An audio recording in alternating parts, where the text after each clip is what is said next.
head over to the Macrame knots guide. Okay, hi everybody and welcome to today's tutorial. My name is Robin Goff and I'm going to be teaching you how I, a macrame artist based in the UK, calculate on average with quite a lot of success how much macrame cord you need to make a hanging. And I'm going to be using this hanging here beside of me as an example.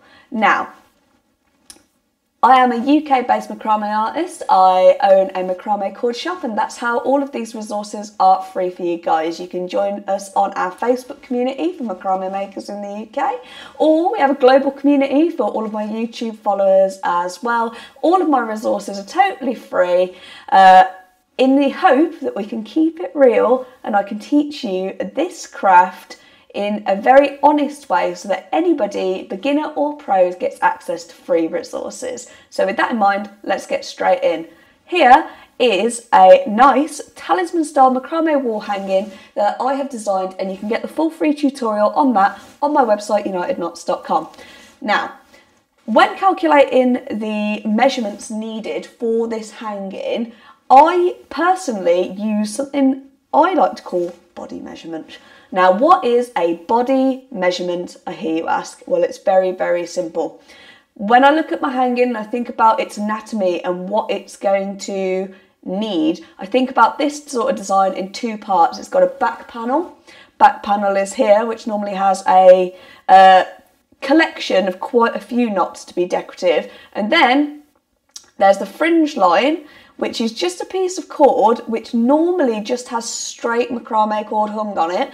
And how I figure out the lengths for this pattern in particular, and most of my patterns that are approximately this size, is really straightforward. I don't get out a tape measure. I simply take a piece of cord from a reel.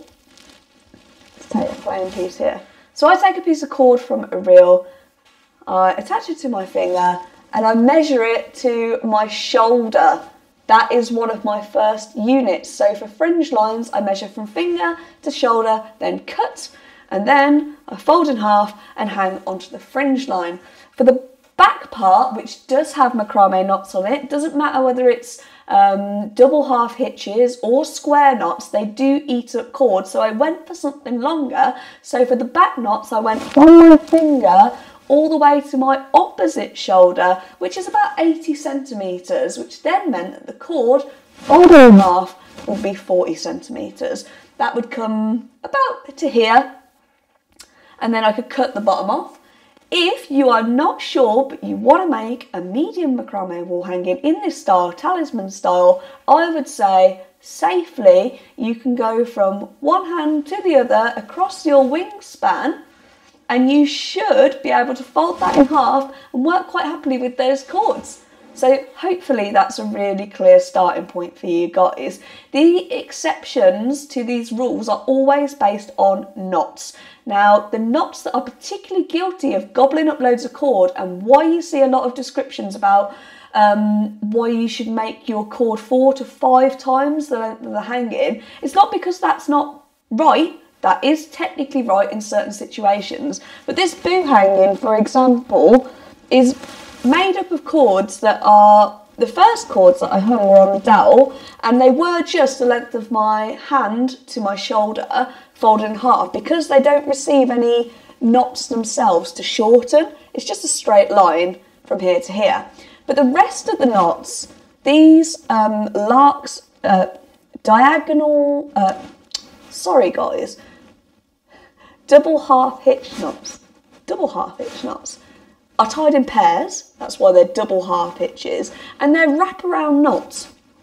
So you can easily imagine if you've got to wrap around every single one of these cords over and over and over again, then you start to use masses and masses and masses of cord, so it gets longer and longer and longer the amount that you need to cut.